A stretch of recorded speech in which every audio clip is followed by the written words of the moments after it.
Si Jed Lianes ay isang sustainability professional na naging kilala rin dahil sa kanyang relasyon kay Paulina Soto. Naging usap-usapan muli siya online matapos lumabas ang mga espekulasyon tungkol sa tunay na dahilan ng kanilang hiwalayan. The Philippine Showbiz List presents, sino si Jed Lianes, ang ex-husband ni Paulina Soto? Jed's academic and professional journey. Si Jed, na ang buong pangalan ay Jose Eduardo Diosdado Salgado Lianes, ay ang eldest great-grandson ni former President Diosdado Macapagal.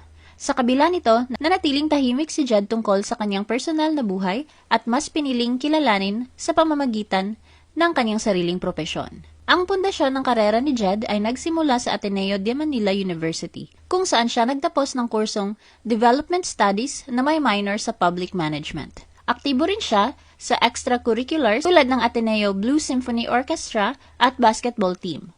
Pagkatapos nito ay ipinagpatuloy niya ang kanyang pag-aaral sa Harvard University. Dito niya tinapos ang dalawang mahalagang credentials, ang Professional Certificate in Corporate Sustainability and Innovation at ang Master's Degree in Sustainability and Environmental Management. Bukod sa formal na degree, may mga specialized certifications siya.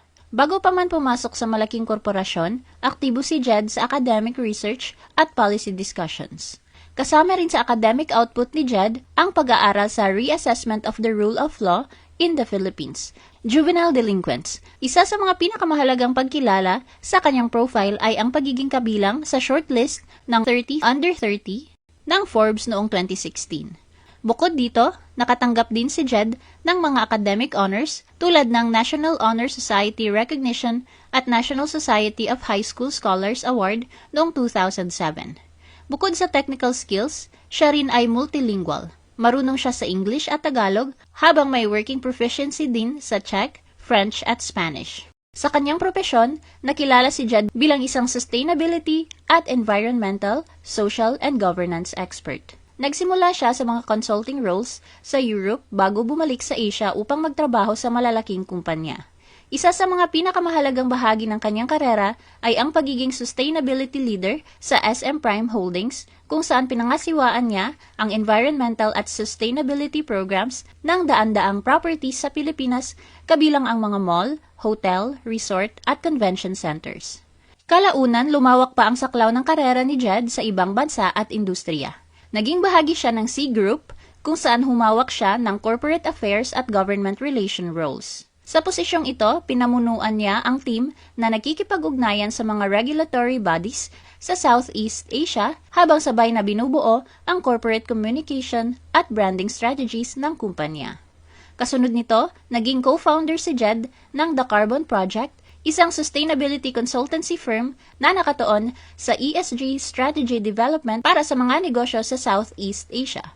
Dito niya pinangunahan ang paglikha ng sustainability frameworks para sa banking, real estate, at media industries. Ang kanyang karera ay nagpatuloy sa Canada at iba pang bansa bilang sustainability head at consultant, hanggang sa kasalukuyan niyang posisyon bilang Chief Product Officer ng komunidad sa Singapore, kung saan nakatuon si Jed sa climate risk assessments at ESG solutions. Kasabay nito, aktibo rin siya bilang Director ng ESG at Sustainability. Jed's love and married life with Paulina Soto. Ang personal na buhay ni Jed ay naging bahagi ng public interest nang makilala niya si Paulina Soto, anak ni Vic Soto mula sa dating actress model na si Angela Luz.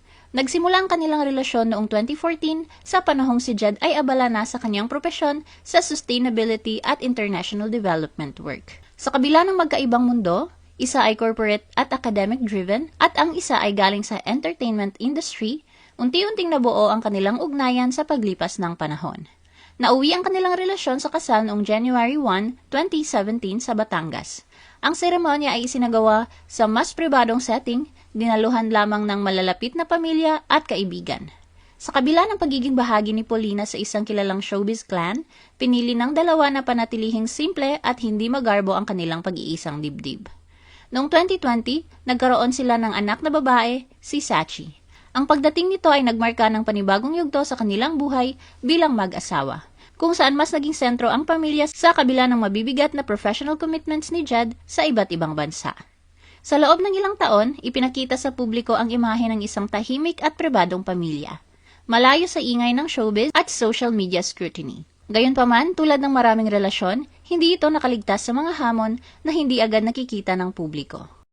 Noong July 2024, kinumpirma ni Paulina na sila ni Jed ay naghiwalay na. Sa kanyang pahayag, inilarawan niya ang kanyang sarili bilang isang single mom at inamin na ang sitwasyon ay hindi niya inaasahan para sa kanilang pamilya. Ayon pa sa kanya, may mga pangyayaring hindi na mababago na nagbigay ng pahiwatig na ang kanilang desisyon ay bunga ng personal at maselang dahilan. Ngunit sa kabila ng maayos at tahimik nilang paghihiwalay, kamakailan ay unting lumabas ang iba't ibang espekulasyon online. Ito ay matapos na magbahagi si Jed ng makahulugang post sa kanyang Instagram story na tila may pahiwatig ng personal na emosyon at hindi pa tapos na issue sa pagitan nila ni Paulina. Dito ay ikwinento niya ang pag-uusap nila ng kanyang anak na si Sachi, kung saan ipinahayag ng bata ang matinding pangungulila at emosyonal na paghihirap habang tumanggi itong magbigay ng mas detalyadong paliwanag tungkol sa sitwasyon ng kanilang tahanan. Kasama rin sa ibinahagi ni Jed ang mga personal na refleksyon tungkol sa pisikal at emosyonal na pagbabago niya. Binanggit dito ang kanyang weight loss journey, pati na rin ang kanyang karanasan ng pakiramdam na naiiba ang pagtrato sa kanya sa panahon ng kanyang personal struggles. May mga linya rin na naglalarawan ng proseso ng pagbangon at pagbabago matapos ang isang mahirap na yugto ng buhay. Isa sa mga bahagi na naging dahilan ng mas malawak na interpretasyon ng netizens ay ang pahayag ni Jed na binabanggit na she chose someone 10 years younger.